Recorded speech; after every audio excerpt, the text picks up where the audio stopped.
If you want to see how fast respect can replace humiliation, watch what happens when the quietest person in the room finally speaks.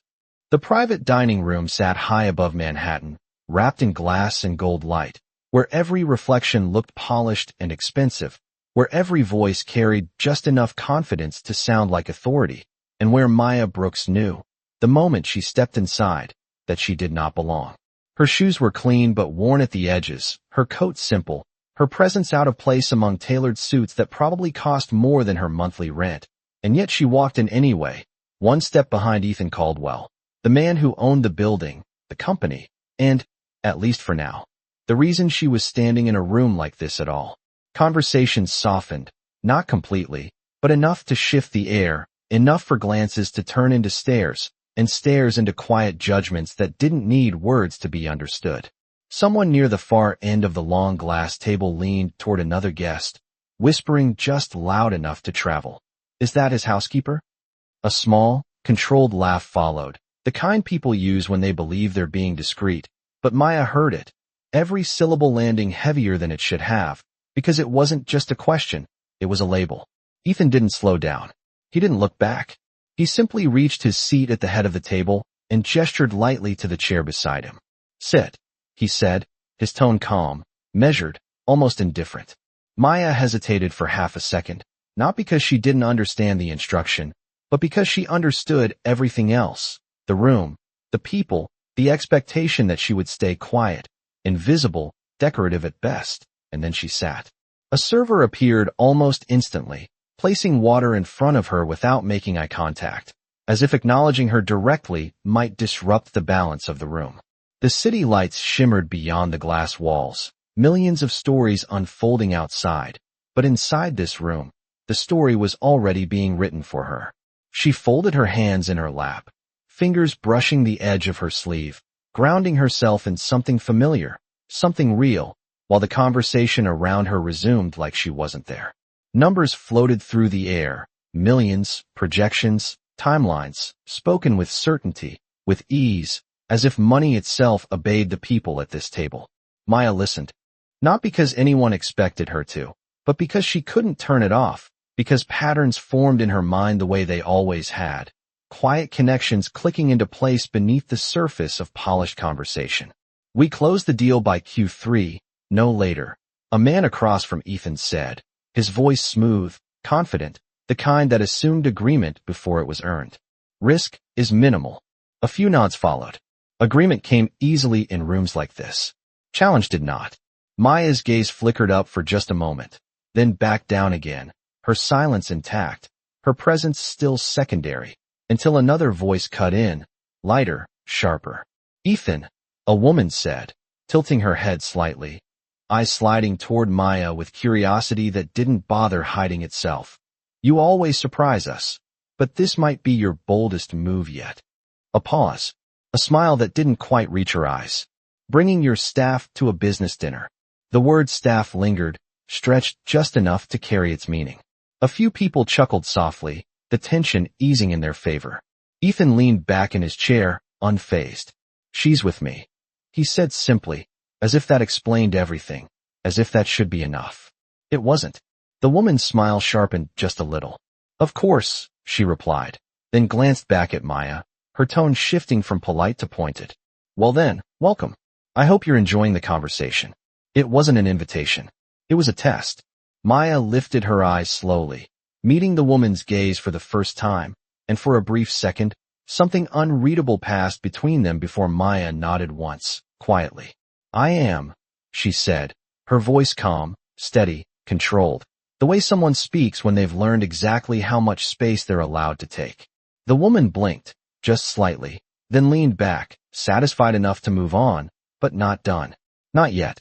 Because rooms like this didn't forget differences, they magnified them.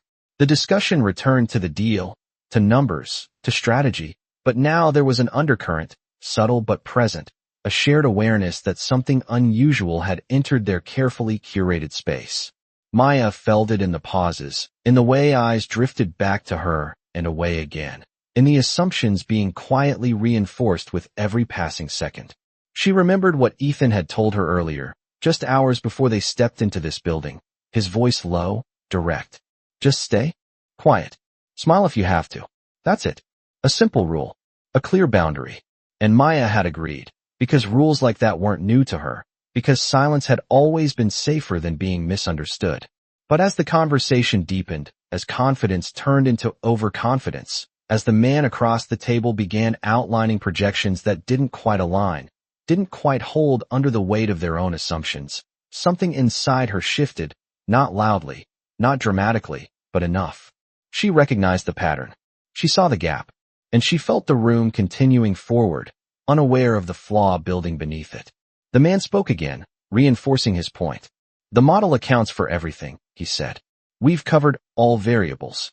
Maya's fingers tightened slightly in her lap. Everything? No, not everything. She inhaled slowly, the rule echoing in her mind. Stay quiet. And for a moment, she almost did. Almost let the conversation pass. Almost let the room continue exactly as it expected to.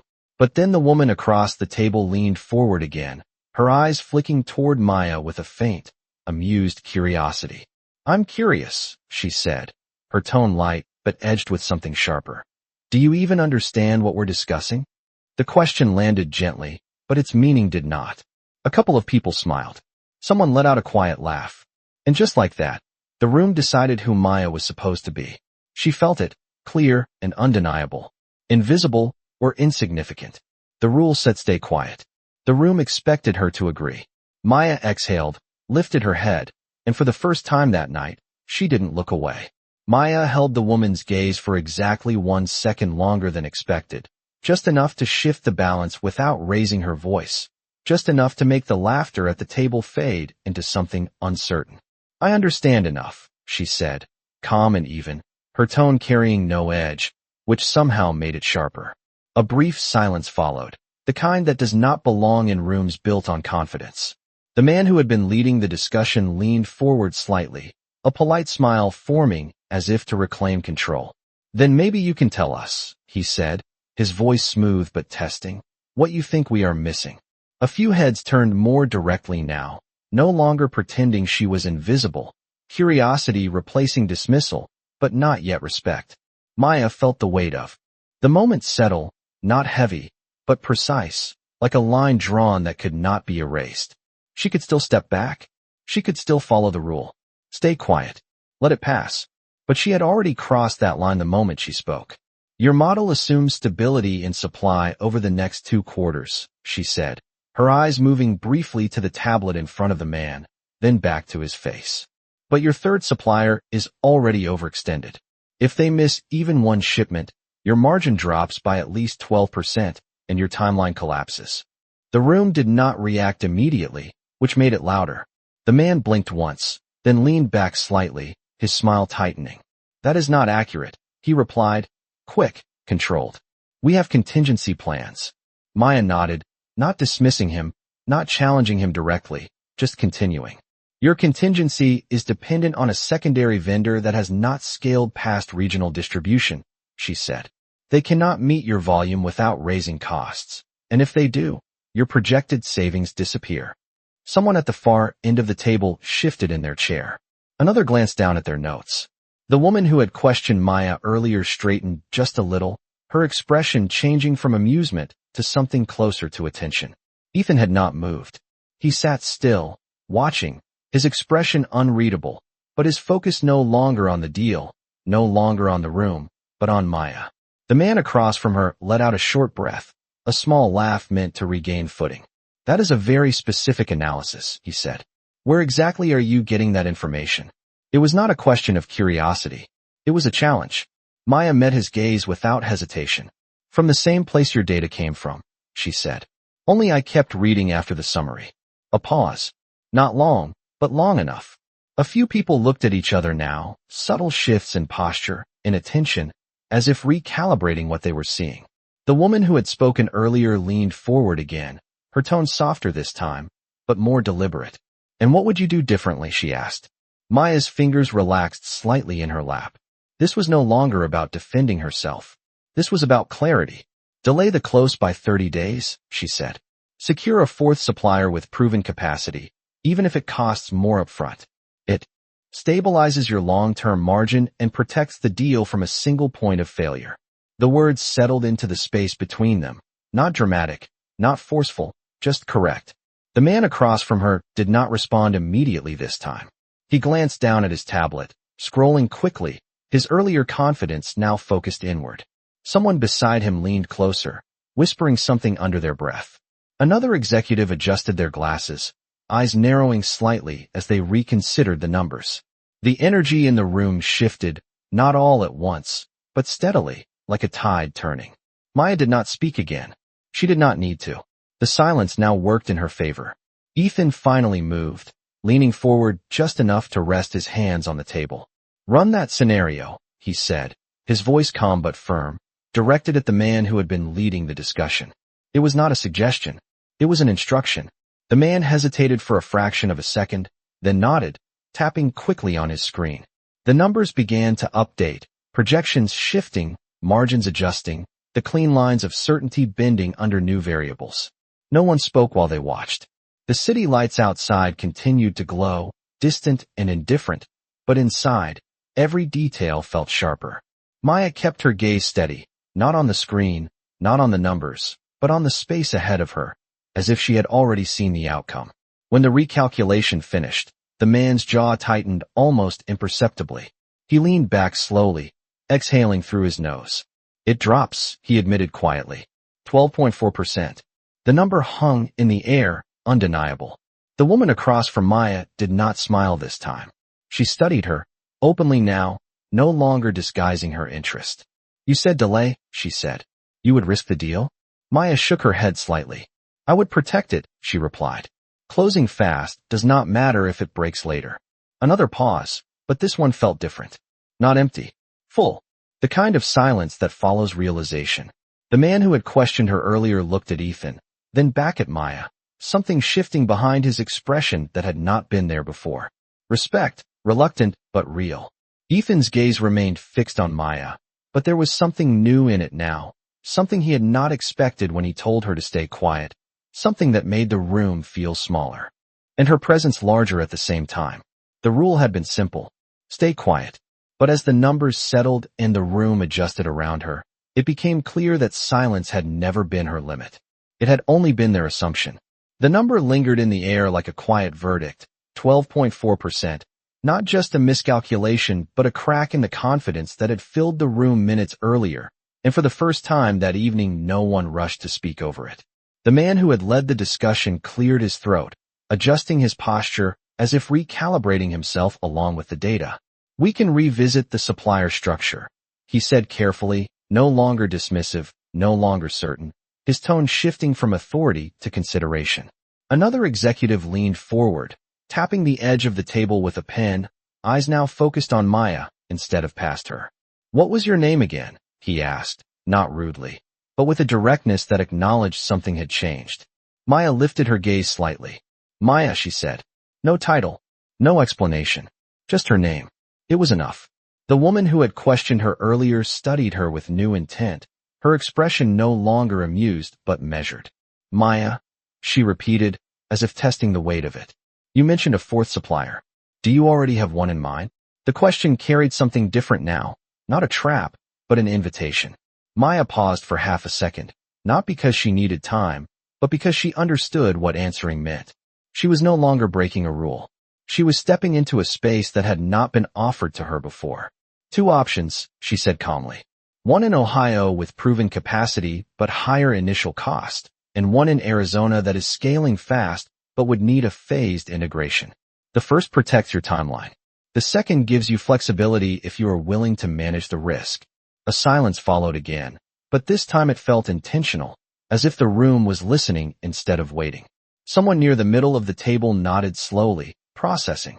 Another executive glanced at Ethan, then back at Maya, the unspoken question clear. "Who is she?" Ethan did not answer. He did not interrupt. He simply watched, his earlier instruction echoing faintly in the background of a moment he no longer controlled. The man, with the tablet scrolled again, pulling up additional data, his movements quicker now, less performative, more focused. "The Ohio supplier," he said, half to himself, half to the table. They were flagged in an earlier report. He looked up at Maya, not dismissing her this time, but searching. You are suggesting we accept a higher upfront cost to stabilize long-term margins? Maya nodded slightly. You are not losing money, she said. You are preventing a larger loss later. It is not about spending more. It is about spending at the right time. The words settled differently than before. Not surprising now, but grounding. The kind of clarity that shifts decisions.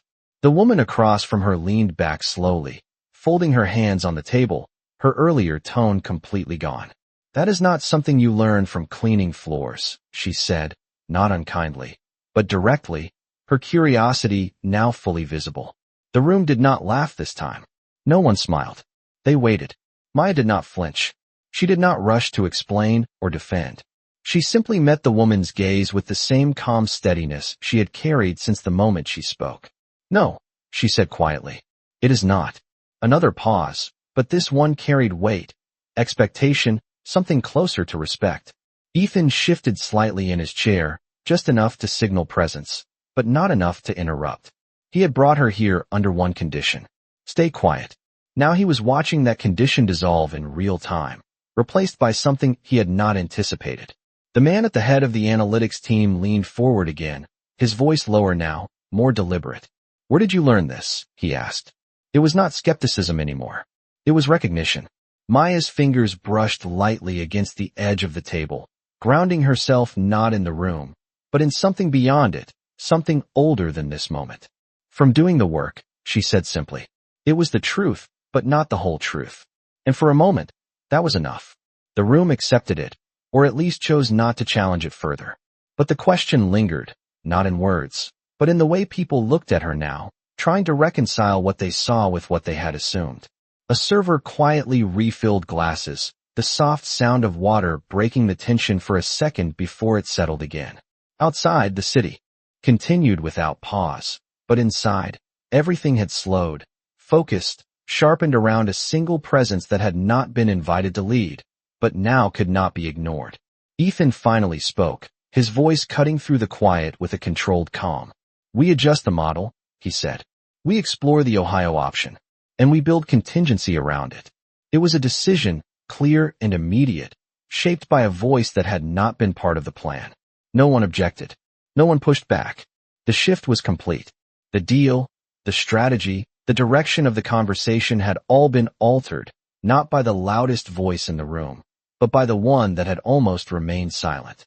Maya lowered her gaze slightly again, not retreating, but resetting, aware that something irreversible had just happened. The rule had been broken. The room had changed. And now, whether they admitted it or not, they were all trying to understand the same thing. Not just what she knew, but who she really was. The room did not return to what it was before, and everyone felt it even if no one said it out loud. Because once certainty cracks, it does not seal itself back together the same way. It shifts, it remembers, and now every glance toward Maya carried a different weight, not dismissal, not curiosity alone, but calculation, the kind people reserve for someone they can no longer categorize easily. The man who had been leading the discussion straightened his jacket, buying himself a moment, then spoke again, slower this time.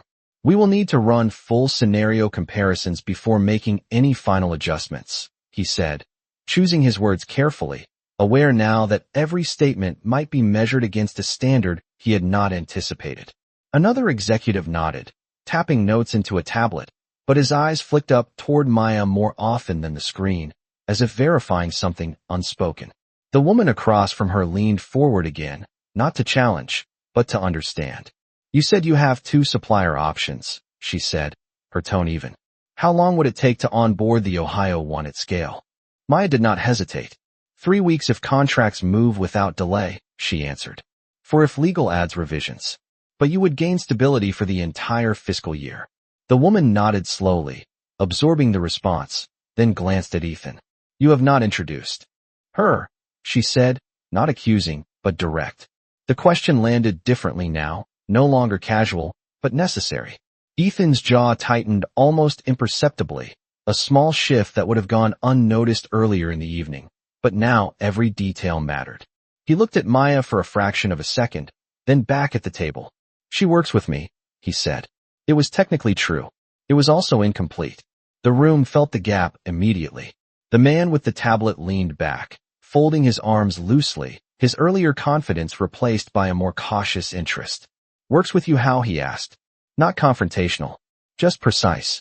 Maya remained still, her posture unchanged, her presence steady, but inside, something tightened, not fear, but awareness. This was the moment where assumptions would try to rebuild themselves, where the room would attempt to place her back into a box that made sense to them. Ethan did not answer right away. For the first time that evening, he hesitated. It was subtle, but real, because whatever he said next would define not just her role in this room, but his role in bringing her here at all. Maya could feel it, the space waiting, the expectation forming again, this time not of silence, but of explanation. She could step back now, let him speak, let him shape the narrative, let the room settle into something easier. But she had already stepped too far forward for that to feel honest. "I manage his house," she said before Ethan could respond, her voice calm, unhurried, carrying no embarrassment, no apology. Just fact. The words landed cleanly, without decoration, without defense. A few people exchanged quick glances. The contrast hit immediately, sharper now than before, because it no longer came from assumption, but from confirmation. Housekeeper. The same label, but it sounded different now, less dismissive, more incomplete. The woman across from her did not look away. "And before that?" she asked. It was a simple question, but it carried weight, as if the answer might finally resolve the tension that had been building since Maya first spoke. Maya held her gaze, not avoiding, not challenging, just steady. For a moment, the room seemed to quiet again, not because of what had been said, but because of what was about to be revealed. Ethan shifted slightly in his seat, a faint movement that suggested he was no longer entirely comfortable with how little control he had over this conversation. Maya noticed, but she did not look at him. This was not his moment to manage. This was hers to choose. "Before that," she said slowly, "I worked in risk analysis." The words were simple, but they changed everything. The man with the tablet leaned forward immediately, his interest now fully engaged. "For who?" he asked. Maya's expression did not change, but there was a slight pause this time, not hesitation, but selection, deciding how much to say, how much to reveal in a room that had only just begun to listen. "A firm you have probably heard of," she replied. It was not evasive. It was controlled. The woman across from her tilted her head slightly. "Probably," she repeated. Maya allowed the smallest hint of a smile, not playful, not defensive, just knowing. "You used their data earlier tonight," she said. The room stilled again, but this time the silence felt different, not tense, but charged, like a line connecting two points that had not been seen before. The man with the tablet frowned slightly, scrolling quickly, his mind catching up to the implication. "You mean," he started, then stopped, eyes lifting to meet hers. Maya did not confirm. She did not need to. The realization moved through the table without words, subtle but undeniable. The woman across from her leaned back slowly, her expression no longer questioning, but assessing. "Then why are you not still there?" she asked. It was not judgment. It was curiosity, direct and unfiltered. Maya's fingers brushed lightly against her sleeve again, grounding herself, not in the room, but in the memory behind the question. "Because not everyone gets to stay where they are qualified to be," she said quietly. No bitterness, no explanation, just truth. The words settled into the space between them, heavier than any data point, because they carried something the room could not quantify. For a moment, no one spoke. Not because they did not have questions, but because they understood that the answer they had just received was not one that fit neatly into their models. Ethan finally leaned forward, his voice measured, but different now, less controlled, more aware. "We move forward with the revised strategy," he said, bringing the conversation back to business, but not away from what had just been revealed. It was a decision, but it was also an acknowledgement, not just of her analysis, but of her presence. The room nodded, one by one, not in agreement alone, but in acceptance of a shift they could not ignore. Maya lowered her gaze slightly again, not retreating, but recalibrating, aware now that she was no longer invisible, no longer underestimated, but also no longer undefined. They knew enough to question, not enough to understand. And that space between knowing and understanding was where everything was about to change. The conversation did not drift back into comfort after that.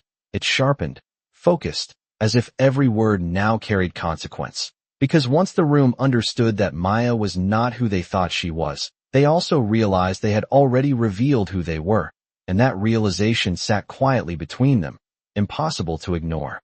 The man with the tablet cleared his throat again, this time not to regain control, but to realign himself with a conversation that had moved beyond him. "If your assessment holds," he said, looking directly at Maya now, not around her, not past her, then delaying the deal becomes a strategic advantage, not a setback. It was not a challenge. It was agreement. And it changed the tone of everything that followed. Another executive leaned forward, fingers steepled, eyes fixed on her with a level of attention that had not existed 30 minutes earlier. "You said you worked in risk analysis," he said. "What level?" The question was precise, but behind it was something else, a need to understand how someone who could speak like this had ended up being introduced the way she had. Maya did not answer immediately, not because she was unsure, but because she understood the weight of labels in rooms like this, how titles could redefine a person faster than truth ever could. "Senior level," she said finally, her tone steady, her words chosen not to impress, but to remain accurate. The man nodded slowly, absorbing that, recalculating his earlier assumptions in real time. The woman across from her leaned forward again, her curiosity no longer subtle. "Then you were not just reading reports," she said. "You were building them." Maya met her gaze. "Yes," she said. No elaboration. No need. The room shifted again, not dramatically, but enough to be felt, like a quiet adjustment in posture across the table, as if everyone was now sitting a little more carefully, a little more aware. Ethan watched it all without interrupting, his silence no longer control, but observation, as if he was seeing something unfold that he had not planned, and was not entirely sure how to respond to. The man at the head of the analytics team leaned back, exhaling slowly. "Then we have been looking at this deal the wrong way," he said, more to the room than to Maya, but with her in mind. "We focused on speed instead of stability." Another voice joined in, softer, more reflective. "Because speed looks better on paper." A few nods followed, the kind that signal agreement after realization, not before. Maya remained still, her presence steady, but her role now undeniable. She was no longer an interruption. She was part of the conversation. The woman across from her studied her for another moment, then spoke again, her tone shifting slightly, not questioning, but probing deeper. "You said not everyone gets to stay where they are qualified to be," she said. "What happened?" It was a direct question, but it carried something different now, not judgment, but an attempt to understand the gap between what Maya had been and where she was now. The room quieted again, not because they expected an answer, but because they wanted one. Maya felt it, the attention, the expectation, the subtle pressure to explain herself in a way that would make sense to people who had never had to justify their place in a room like this. She could give them the simple version. She could say it did not work out. She could let them fill in the blanks with something comfortable. But something in her resisted that, not out of defiance, but out of clarity. "I identified a risk that leadership chose to ignore," she said calmly. "It cost the company more than they were willing to admit." A pause. The words settled, not dramatic, but heavy enough to carry meaning. The man with the tablet frowned slightly. "And they let you go for that?" he asked. Maya shook her head once. "No," she said. "They let me go for insisting they address it." The difference was small in words, but significant in truth. The room felt it. The woman across from her leaned back slowly, her expression thoughtful now, not just curious. "So you were right," she said. Maya did not respond immediately. She did not smile. She did not claim it. "The outcome proved the analysis," she said instead. It was not about being right. It was about being accurate. The distinction mattered.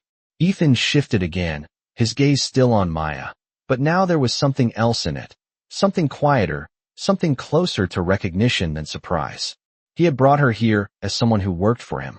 Now he was sitting across from someone who had once operated at the same level as the people around him, someone whose voice carried weight whether he acknowledged it or not. The man at the head of the table tapped his fingers lightly against the glass surface, thinking. "And now you manage a household," he said, not dismissive, but still trying to reconcile the contrast. Maya nodded once. Yes, she said. No explanation. No apology. The room did not laugh. No one made a comment. Because now the contrast was not a joke. It was a question they could not easily answer. The woman across from her leaned forward one last time, her tone softer than it had been at any point that evening. Do you miss it? She asked. It was not about the job. It was about the place, the space, the recognition that came with it. Maya looked at her for a moment, then past her, to the reflection of the city lights and the glass walls, millions of windows, millions of lives, each one carrying its own version of what it meant to belong. I miss being heard before I have to prove I should be, she said quietly. The words landed differently than anything else she had said that night. Not technical, not strategic, but human. And for a moment, the room did not know how to respond, because there was no model for that, no data to analyze, no projection to adjust. Just truth, simple and undeniable, sitting at the center of a table that had finally learned how to listen. The silence that followed her words did not feel empty. It felt full, like something had finally settled into place that no one could ignore anymore. And for the first time that evening, the room was not trying to categorize Maya. It was trying to understand her, which was far more difficult. The woman across from her lowered her gaze briefly, as if replaying what had just been said, then looked back up with a different kind of respect, quieter, less performative. That should not be something anyone has to earn, she said softly. No one disagreed. The man with the tablet shifted in his chair, clearing his throat again. But this time it was not to regain control. It was to re-enter a conversation that had moved somewhere more human than strategic. We should document the revised model tonight, he said, his voice steadier now, more grounded. If we are delaying, we need alignment before the market opens tomorrow. Heads nodded around the table, but the energy had changed, not just in the deal, but in the way people spoke, in the way they listened. Maya could feel it, the difference between being tolerated and being considered, and it was subtle, but undeniable. Ethan leaned back slightly, his gaze still on her, but now there was no distance in it, no detachment, only a quiet intensity that suggested he was recalculating something far beyond the deal in front of him. He had seen competence before. He had built his career around it. But this was different, not because of what she knew, but because of what she had endured to still know it, to still carry it without bitterness, without performance. We will move forward with her recommendation, he said finally, his voice cutting cleanly through the room, not loud, but definitive. The word "her" did not go unnoticed. It was not staff. It was not vague. It was acknowledgement. The man at the head of analytics nodded immediately. Agreed, he said. Others followed, one by one, not out of obligation, but because the logic now held, and because the person who had presented it could no longer be dismissed. The decision settled, but the conversation did not end. It shifted again, naturally, as if the room had accepted a new center. Maya, the woman across from her, said again, this time with a slight warmth that had not been there before. If you were to structure this from the beginning, without the existing constraints, what would you prioritize? It was no longer a test. It was a request. Maya felt the shift clearly, the way her voice was no longer being weighed against expectation, but sought out for clarity. She took a breath, steady, measured, not rushed. I would start with stability. Not speed, she said. Build a supplier network that can absorb disruption, even if it looks less efficient on paper. Then I would layer growth on top of that, not the other way around. The man with the tablet nodded slowly, typing as she spoke. Another executive leaned in, following her reasoning, not questioning it. The room was no longer trying to prove her wrong. It was trying to keep up. Ethan watched her as she spoke, but his focus was no longer on the content alone. It was on the presence, the confidence that did not need to announce itself, the clarity that did not need permission. He remembered the way she moved through his house, quiet, precise, never drawing attention, never asking for more than what was expected, and now he was seeing something that had always been there, just never given space to exist. And risk? The analytics lead asked, his tone now collaborative. How do you manage it at scale? Maya met his gaze. You do not eliminate it, she said. You design around it. You assume something will fail, and you decide in advance what you are willing to lose. The words landed with a different kind of weight, not just technical, but philosophical, something that extended beyond the deal, beyond the room. A few people exchanged glances, not uncertain, but thoughtful, as if considering how much of their own strategy had been built on the assumption that risk could be controlled instead of managed. The woman across from her smiled slightly, not in amusement, but in recognition. "You should be at this table," she said, almost to herself, but loud enough to be heard. No one contradicted her. Not even Ethan. Especially not Ethan. The statement hung there, simple, undeniable, and for a moment the room felt smaller, more honest, stripped of the layers that had defined it earlier in the evening. Maya did not react immediately. She did not accept the statement, did not reject it. She simply held it, the way you hold something fragile, something that could shift everything if handled the wrong way. "I am at the table," she said quietly. It was not defiance. It was fact, and it carried more weight than anything else she could have said. The room absorbed it, slowly, fully, because it was true in a way that went beyond titles, beyond roles, beyond the expectations they had walked in with. She was there. She had always been capable of being there. The only thing that had changed was their ability to see it. Ethan exhaled slowly, almost imperceptibly, as if something inside him had settled, not resolved, but recognized. He had brought her into this room thinking he was offering her access. Now he understood that what he had really done was expose the limitations of everyone else in it, including himself. And as the conversation continued, more focused, more aligned, more aware than it had been at any point that evening, one thing became clear to everyone at that table, even if they did not say it out loud. Maya had not just changed the outcome of the deal. She had changed the standard of the room. The conversation continued, but it no longer belonged to the same version of the room, because something had shifted beneath the surface that could not be undone, and even as strategies were refined and numbers recalculated, there was a quiet awareness threading through every exchange that this was no longer just about a deal. It was about who had the right to shape it. The man from analytics leaned forward again, this time with a different kind of focus. "If we restructure around stability first," he said, glancing briefly at Maya before continuing, "we will need to adjust our investor narrative. They are expecting speed." Another executive nodded, adding, "Speed sells confidence." A small pause followed, not disagreement, but hesitation, as if they were all waiting to see whether Maya would speak again or return to the silence she had originally been assigned. She noticed it, the subtle shift, the expectation now reversed, and it almost made her smile, not out of amusement, but out of recognition. The rule had changed. "Speed sells the illusion of control," she said calmly, her voice entering the conversation without force, without permission, simply because it belonged there now. The words landed with precision, and for a moment no one responded, not because they disagreed, but because they were considering how much truth they were willing to acknowledge. The woman across from her leaned back slightly, a thoughtful expression crossing her face. "Investors do not always want truth," she said. Maya nodded once. "Then you decide whether you are building a company or maintaining a story," she replied.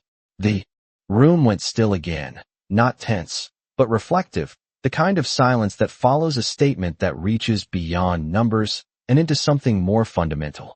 Ethan's gaze remained on Maya, but now there was no distance left in it, no separation between who she was in his home and who she was here.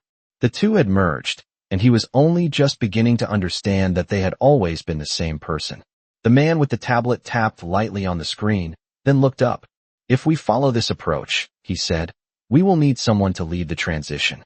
Someone who understands both the data and the risk."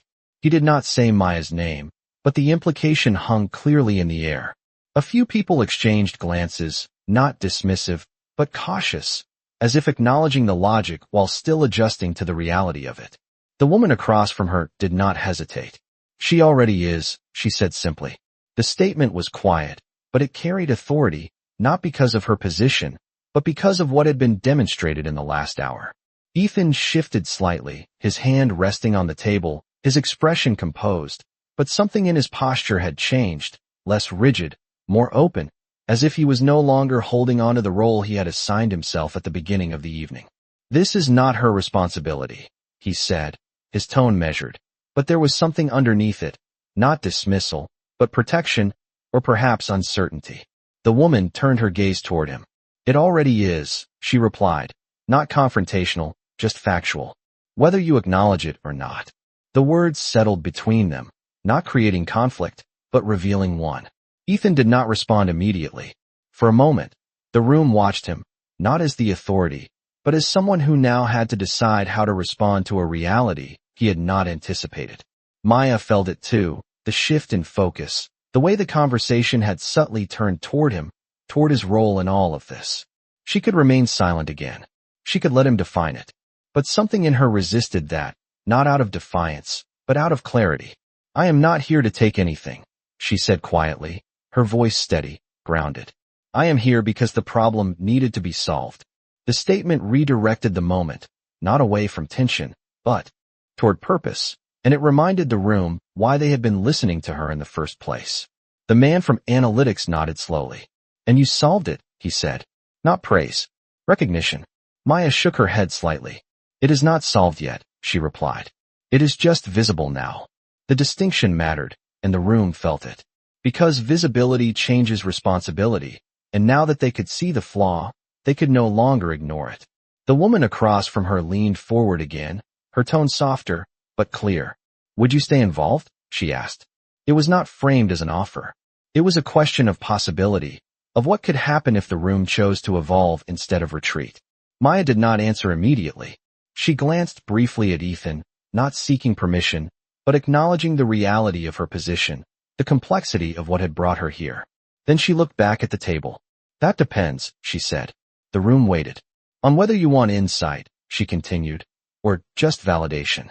The words were calm, but they drew a line, clear and undeniable, and for the first time that evening, the choice was not about strategy or numbers. It was about honesty. Ethan exhaled slowly, the weight of the moment settling around him, and when he finally spoke, his voice carried something different, not authority alone, but awareness. "We want the truth," he said. It was a simple statement, but it cost more than anything he had said all night. Maya held his gaze for a moment, then nodded once, not in agreement, but in acceptance of what that meant.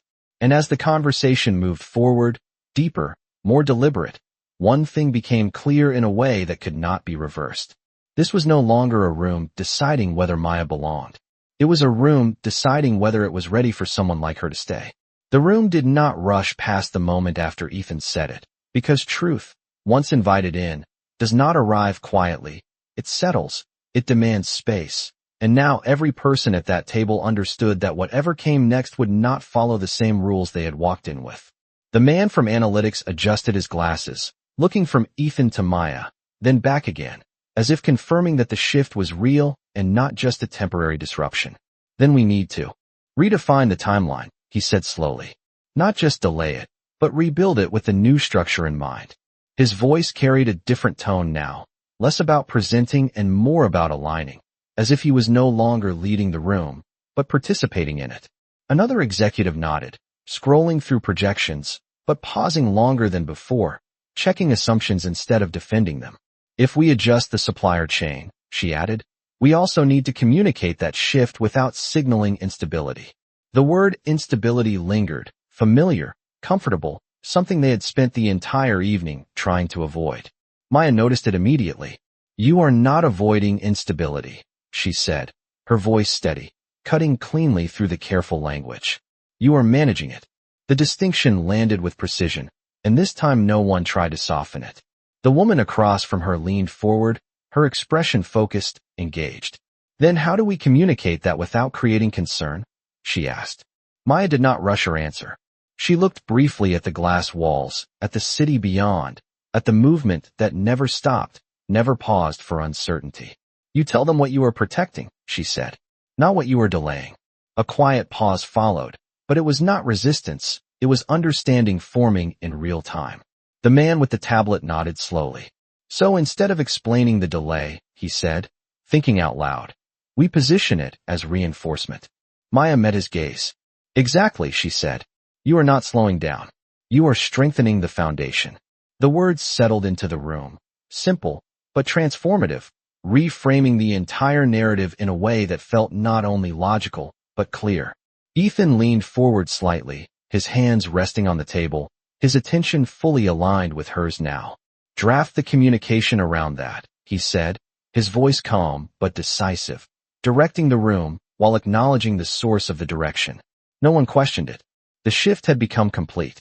The conversation moved forward, but now it moved with her, around her, informed by her, and with every exchange the gap between who she had been perceived to be and who she actually was became impossible to ignore. The woman across from her studied her again, but this time there was no curiosity left, only recognition. You did not just analyze the problem, she said quietly. You reframed the entire strategy. Maya did not respond.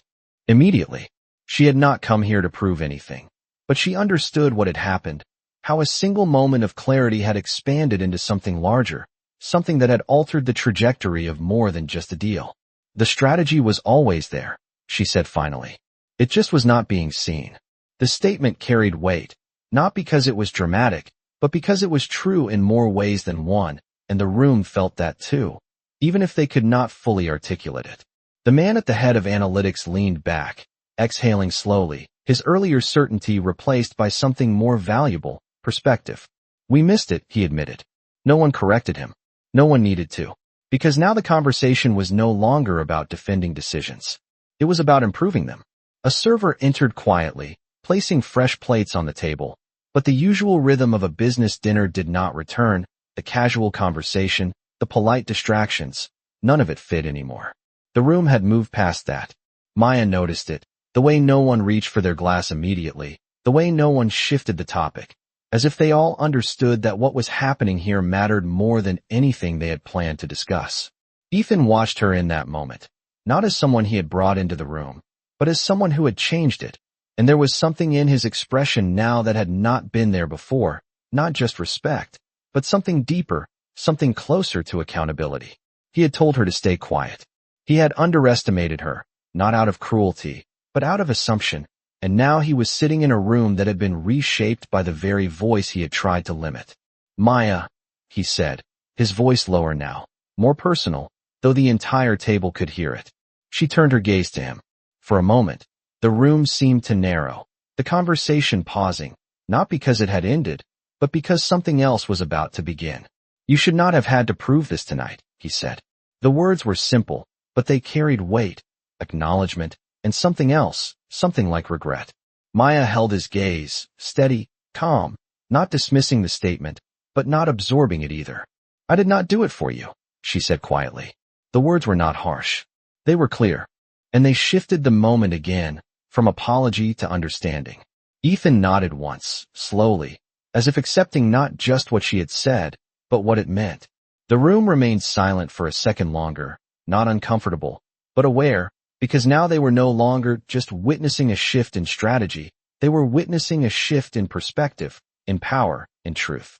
And as the conversation resumed, deeper, more intentional, one thing became undeniable to everyone at that table. Maya had not just earned her place in the room. She had redefined what it meant to deserve one. The room did not return to business as usual after that, because something deeper than strategy had been exposed, something that could not be recalculated or adjusted with a spreadsheet. And even as conversations resumed and decisions were outlined, there was a quiet awareness threading through every exchange that this moment would not be forgotten. The man from analytics spoke again, but now his tone carried a level of consideration that had not been there before. We will need to rebuild the projection deck overnight, he said, glancing at Maya not for approval, but for alignment. If we are presenting this tomorrow, it has to reflect the new structure clearly. Maya nodded once, not asserting authority, but confirming direction. Clarity matters more than confidence now, she said. If they sense uncertainty, they will question everything. But if they understand the logic, they will trust the decision. The woman across from her leaned forward, her expression thoughtful.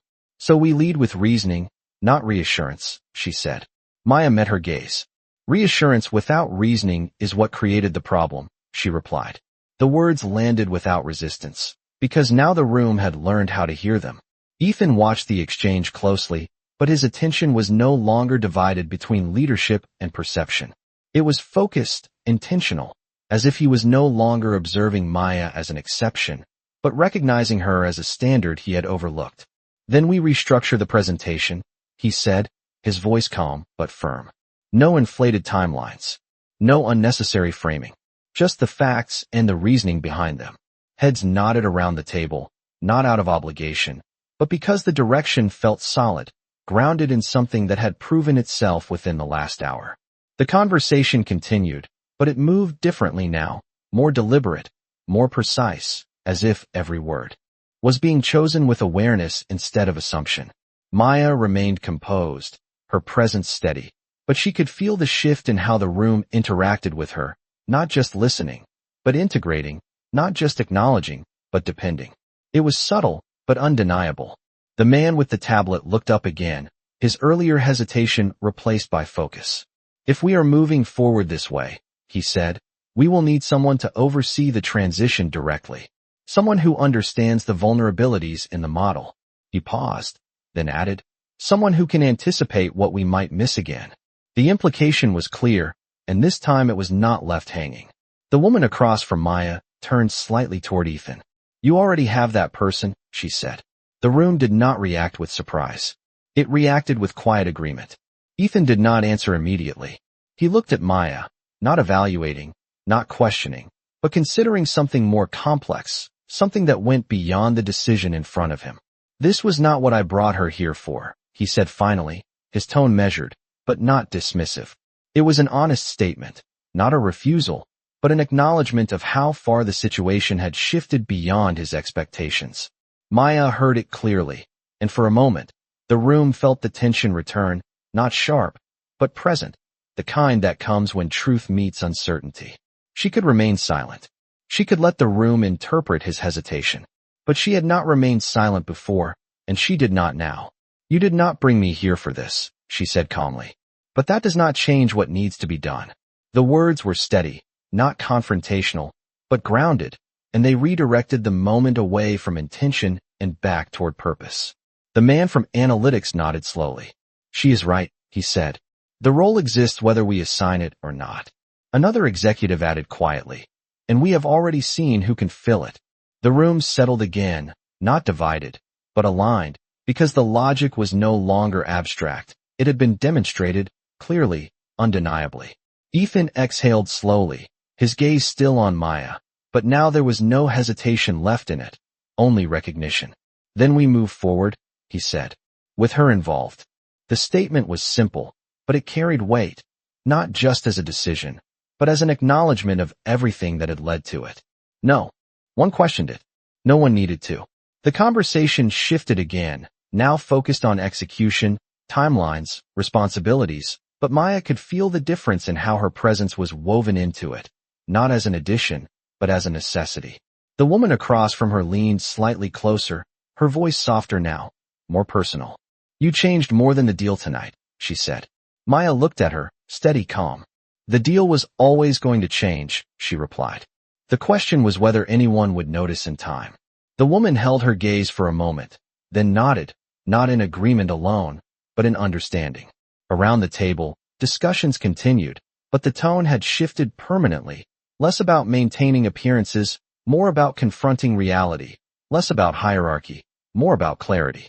Ethan remained quiet for a moment longer, then spoke again, not to the room, but to Maya. After this, he said, his voice lower, more direct, we need to talk. It was not an order. It was not a request. It was something in between, something that acknowledged that whatever had just happened did not end here. Maya met his gaze, not surprised, not hesitant, just aware. We do, she said. The words were simple, but they carried an understanding that extended beyond the room, beyond the deal, into something that had not yet been defined. And as the meeting continued, moving toward conclusion, one thing had become clear in a way that no one at that table could ignore. Maya had not just stepped into a space she was never meant to occupy. She had exposed how limited that space had been without her. By the time the meeting began to wind down, the city outside had shifted from evening glow to late-night clarity, the kind where every light feels sharper, more defined, and inside the glass-walled room, something similar had happened, not just to the strategy on the table, but to the people sitting around it. The conversations no longer overlapped, no longer competed for space. They aligned, one building on the next, decisions forming with a level of precision that had been missing at the start of the night. The man from analytics closed his tablet slowly, not with the satisfaction of finishing, but with the awareness of having corrected something important. "We will have a revised deck ready by 6 in the morning," he said, looking at Ethan, then briefly at Maya.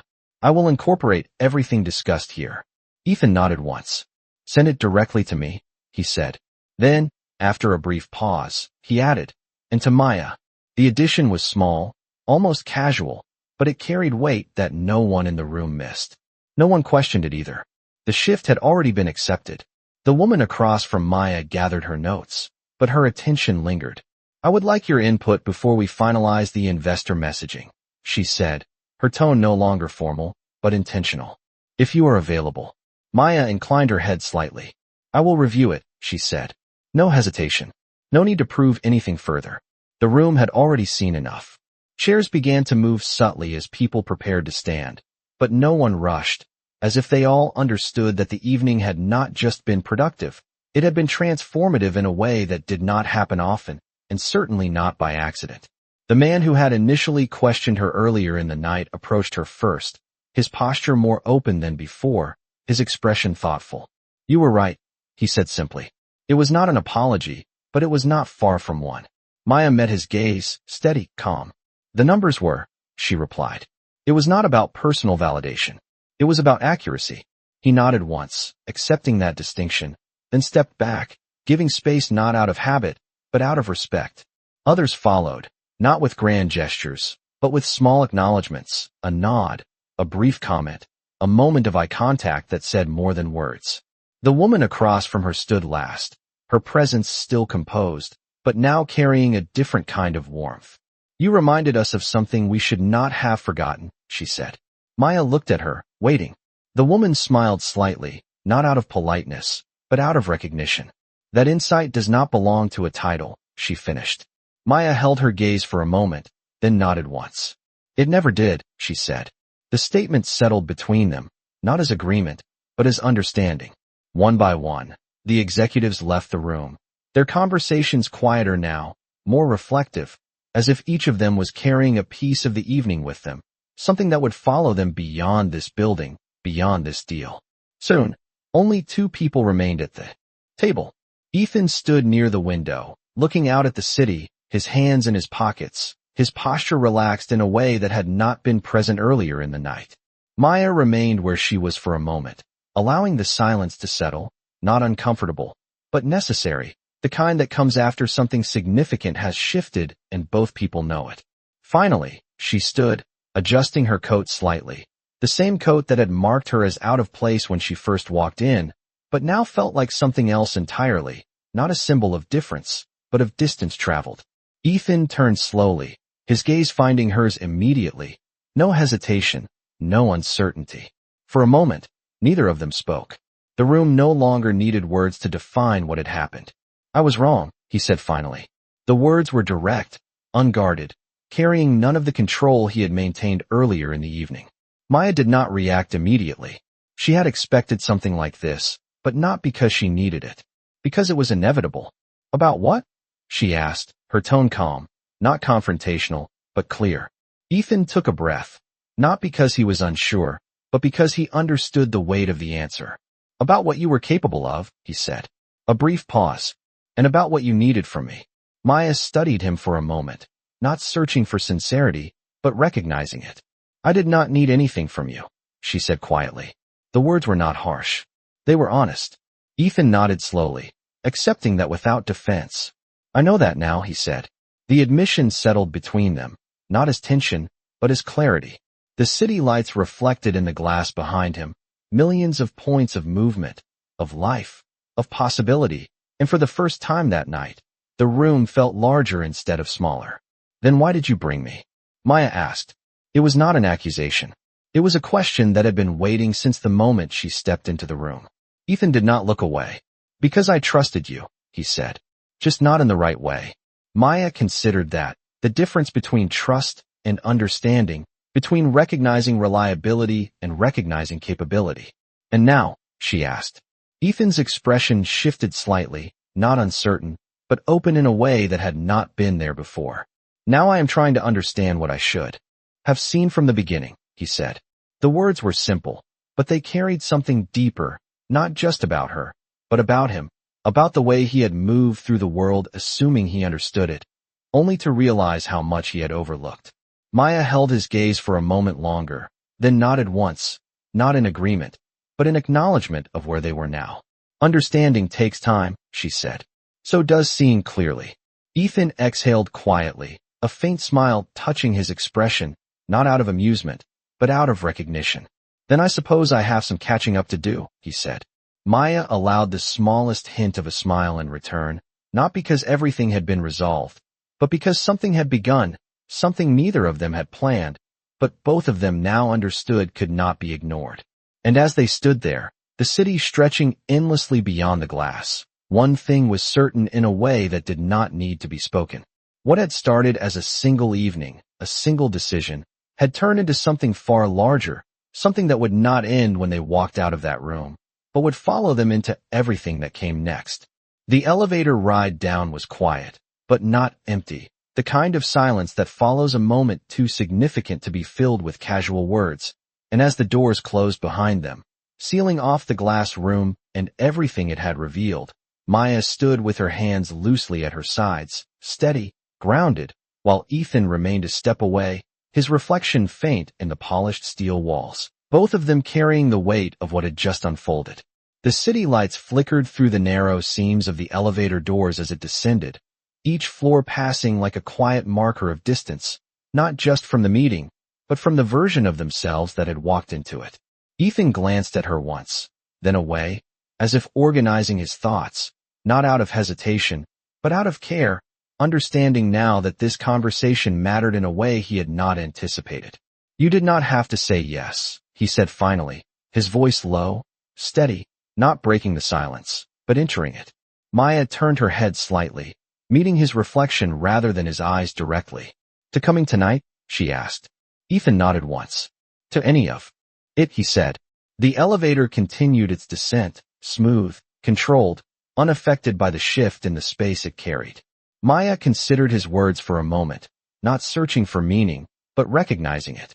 I did not say yes for you, she replied. Her tone was calm, not distant, but clear, the same clarity she had carried through the entire evening.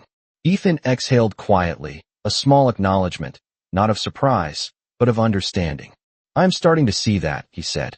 The elevator slowed slightly, passing another floor, the soft hum of movement, the only sound between them for a moment. Then why did you say yes? He asked. The question was not casual. It was direct, grounded in something deeper than curiosity, something closer to accountability. Maya shifted her gaze forward, the reflection of the city now replaced by the neutral surface of the elevator doors. Because I knew what would happen if I did not, she said. Ethan frowned slightly, not in confusion, but in concentration. And what was that? He asked. Maya turned her head fully this time, meeting his eyes without hesitation. You would have made a decision based on incomplete information, she said, and no one in that room would have challenged it. The words were not accusatory. They were factual, and they landed with the same precision as everything else she had said that night. Ethan held her gaze for a moment, then nodded slowly, accepting not just the statement, but the implication behind it. You stepped in to correct it, he said. Maya shook her head once. I stepped in because it needed to be corrected, she replied. Not because it was yours. The distinction mattered, and Ethan felt it. The way her reasoning was not tied to him, not dependent on him, but rooted in something larger, something that existed independently of any one person in that room. The elevator slowed to a stop, the soft chime marking their arrival, but neither of them moved immediately as the doors opened, revealing the quiet lobby beyond, polished floors reflecting soft lighting, the late hour leaving the space nearly empty. They stepped out together, their footsteps measured, unhurried, the echo of the evening still present in the way they carried themselves. Ethan walked beside her, not ahead, not leading, but matching her pace, something subtle, but intentional. You said earlier that you miss being heard. Before you have to prove you should be, he said, his voice quieter now in the open space. Maya nodded slightly. Yes, she said. Ethan glanced toward her, then forward again. That should not have happened tonight, he said. It was not an apology repeated. It was an acknowledgement reinforced, something he wanted to make clear, not for himself, but because he understood its weight. Maya walked a few steps before responding, her eyes moving briefly across the lobby, then back ahead. It happens more often than you think, she said. Ethan stopped walking for half a second, then continued, his expression tightening slightly, not out of defensiveness, but out of realization. Then I have been part of that more than I realized, he said. Maya did not soften the truth. Yes, she replied simply. The word was not harsh.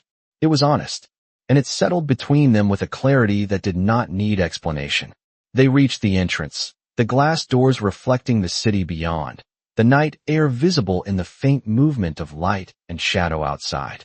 Ethan paused, turning slightly toward her. That changes, he said. It was not a promise made lightly. It was a statement grounded in the understanding that something in him had already begun to shift.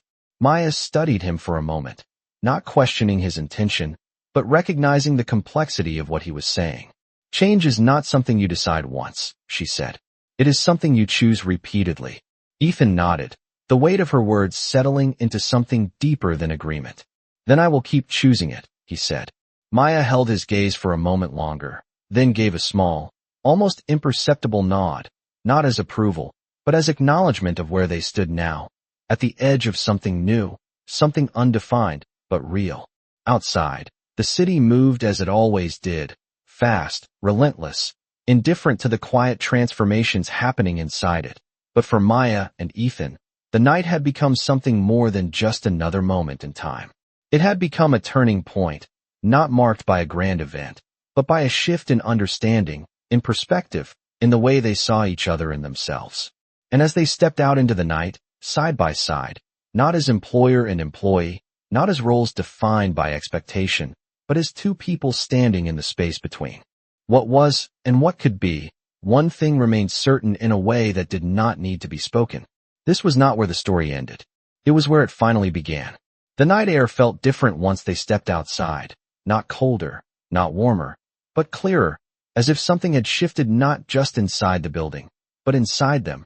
And as the city moved around them in its usual rhythm of distant traffic and glowing windows, Maya paused for a brief moment at the edge of the sidewalk, grounding herself in the quiet contrast between where she had been and where she now stood. Ethan stopped beside her, not rushing ahead, not filling the space with words, because he understood now that not every moment needed to be controlled, some needed to be observed, allowed to exist fully before being defined. Do you want to ride back? He asked after a few seconds, his tone calm, not assuming, not directing, just offering. Maya glanced at him briefly, then toward the street where cars passed in steady motion, headlights cutting through the night like lines of intention. I will walk, she said. It was not a rejection. It was a choice. Ethan nodded once, accepting it without question, though something in his posture suggested he was not entirely ready to let the moment end. Then I will walk with you, he said. Maya studied him for a second, not measuring his words, but recognizing the shift in them, the absence of hierarchy, the presence of something more equal. She did not respond verbally, but she did not object, and that was enough. They began moving down the sidewalk together, their steps aligning naturally, the city unfolding around them in quiet detail, storefront lights dimming, late-night conversations drifting from open doors, the hum of a world that never fully stopped. For a while, neither of them spoke, and the silence did not feel incomplete. It felt earned, the kind that follows understanding, not confusion. Ethan finally broke it, his voice softer than it had been at any point that evening. There is something I have not asked, he said. Maya glanced at him briefly, then forward again. Then ask, she replied. Ethan took a breath, not because he was unsure, but because he understood the importance of the question. Why did you stay, he asked. After everything that happened. Before. After being pushed out of a place where you clearly belonged. Maya's steps did not falter, but something in her expression shifted, not guarded, but reflective, as if the answer lived somewhere deeper than the moment. Because leaving does not erase what you know, she said. And starting over does not mean starting from nothing. Ethan listened closely, not interrupting, not interpreting, just allowing her words to settle as they were. But you chose something smaller, he said carefully, aware of how the word might land. Maya shook her head slightly. I chose something quieter, she corrected. There is a difference. The distinction was subtle, but it carried weight, and Ethan felt it immediately. He nodded slowly, absorbing not just the words, but the perspective behind them. "And tonight changed that?" he asked. Maya considered the question, her gaze drifting briefly toward the lights above them, then back to the path ahead. "Tonight did not change what I am capable of," she said. "It changed who was willing to see it." Ethan exhaled quietly, the truth of that settling into something deeper than acknowledgement. They reached a quieter stretch of the street, the noise of the city softening, replaced by the steady rhythm of their footsteps. "Then I need to ask something else," he said. Maya glanced at him again, her expression neutral, open. "Go ahead," she said. Ethan slowed slightly, just enough to give the question space. "What do you want now?" he asked. The question was simple, but it carried weight, not about the past, not about the evening, but about what came next. Maya did not answer immediately. She let the question sit, not avoiding it, but respecting it, understanding that the answer mattered in a way that would shape everything that followed. "I want to work where insight is not questioned because of who it comes from," she said finally. "Where the work speaks before assumptions do." Ethan nodded slowly, his gaze steady, his expression thoughtful. "Then you should not be managing a household," he said. Maya stopped walking for a moment, turning to face him fully. The streetlight above them cast a soft glow, outlining the space between them, not as distance, but as clarity. "I was never just managing a household," she said quietly. The words were not defensive. They were precise. Ethan met her gaze, understanding the correction, the reminder that roles did not define capacity, that what he had seen before had only been part of a larger truth. "I know that now," he said. Maya held his gaze for a second longer, then nodded once, accepting the statement not as resolution, but as progress. They resumed walking, the rhythm returning, but something had shifted again, not dramatically, but enough to be felt. "There is a position opening on the transition team," Ethan said after a moment, his tone measured, not as an offer made lightly, but as something considered. "It would put you exactly where you were tonight. Not as a guest, as a lead." Maya did not react immediately.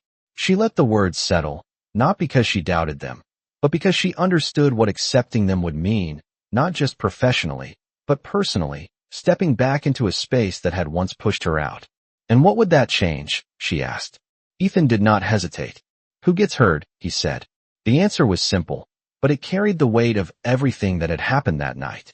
Maya looked at him, steady, thoughtful, then forward again, the city stretching ahead, full of possibility, but also full of history. "Then the question is not whether I can do it," she said. "It is whether the room is ready for it." Ethan followed her gaze, the same city, the same lights, but a different understanding of what it all meant. "After tonight," he said, "it has no choice." Maya allowed a faint, almost imperceptible smile, not because the answer was complete, but because it was honest. And as they continued walking, side by side, the night no longer felt like an ending, but like a transition, a space between what had been and what was about to begin, where decisions had not yet been made, but possibilities had finally been seen. The city did not slow down for their decision, but something inside the moment did, as if time itself paused just long enough for it to matter. And as Maya and Ethan reached the corner where their paths would separate, the quiet understanding between them settled into something steady, something real, something neither of them had planned, but both now recognized could not be ignored. Maya stopped first, turning slightly toward him, the glow of the streetlight catching the edge of her expression, not uncertain, not hesitant, but grounded in a clarity that had only sharpened throughout the night. Ethan faced her fully, no longer carrying the distance he had when the evening began, no longer standing as the person who had brought her into a room, but as someone who had been changed by what she had revealed inside it. "If I say yes," Maya said, her voice calm, deliberate, "it is not because of what you are offering." Ethan nodded immediately, not surprised, not defensive. "I know," he said. "It has to be because it is where you belong." The words were simple, but they carried weight, not as persuasion, but as recognition. Maya held his gaze for a moment, measuring not the offer, but the understanding behind it. "And belonging is not decided by a title," she replied. "It is decided by whether the space is willing to change." Ethan exhaled quietly, the truth of that settling deeper than anything else she had said that night. "Then it will," he said. It was not a guarantee spoken lightly. It was a commitment shaped by everything he had seen, everything he had missed, and everything he now understood he could not ignore again. Maya studied him for another second, not searching for certainty, but recognizing the shift in him, the difference between intention and awareness, between leading a room and listening to it. Then she nodded once, small, but decisive. "Then I will not step into the same room twice," she said. Ethan's brow lifted slightly, not in confusion, but in interest. Maya continued, her voice steady, clear. "If I come back, it will not be as someone proving I should be there. It will be as someone who already is." The statement did not challenge him. It defined the terms. And for the first time, Ethan did not feel the need to respond immediately, because he understood that agreement was not something he could declare, it was something he would have to demonstrate. He nodded slowly. "Then we start there," he said. Maya held his gaze for a moment longer, then turned slightly, the direction of her body signaling movement before her feet followed. "Not we," she said quietly. "Me." The correction was not rejection. It was clarity. Ethan watched her as she took a step forward, then another, the distance between them growing, but not in a way that felt like separation, more like progression, as if the path ahead required space, required independence, required her to move on her own terms. "Maya," he said, his voice carrying just enough to reach her without stopping her. She paused, but did not turn immediately. "When you walk into that room again," he continued, "it will not be because I brought you." Maya turned her head slightly, just enough for him to see the edge of her expression, calm, composed, but with something new beneath it, something like quiet certainty. "It never was," she said. The words landed with finality, not closing something, but completing it, drawing a line between what had been assumed and what had always been true. Ethan nodded once, accepting it fully, not as correction, but as understanding. Maya turned back forward and continued walking, her pace steady, unhurried, the city opening in front of her with the same endless motion it always had, but now carrying something different, not possibility alone, but recognition. Behind her, Ethan remained where he was for a moment, watching not with the need to follow, but with the understanding that some things were not meant to be led, only respected. He had built his world on control, on structure, on decisions made from a position of certainty, but tonight had shown him something else, something far more valuable. That true leadership was not about being the one with the answers, but about being willing to recognize them when they came from somewhere unexpected. He turned slowly, the city lights reflecting in the glass behind him, no longer just a backdrop, but a reminder of how much existed beyond his immediate view, how much he had yet to see. And as Maya disappeared into the rhythm of the street, no longer out of place, no longer overlooked, but exactly where she had always belonged, one truth remained, clear and undeniable, not just for him, but for anyone willing to see it. The room had not given her power. It had revealed it. And the next time she stepped into a space like that, it would not be to prove anything at all. It would be to remind everyone else what they had failed to recognize the first time.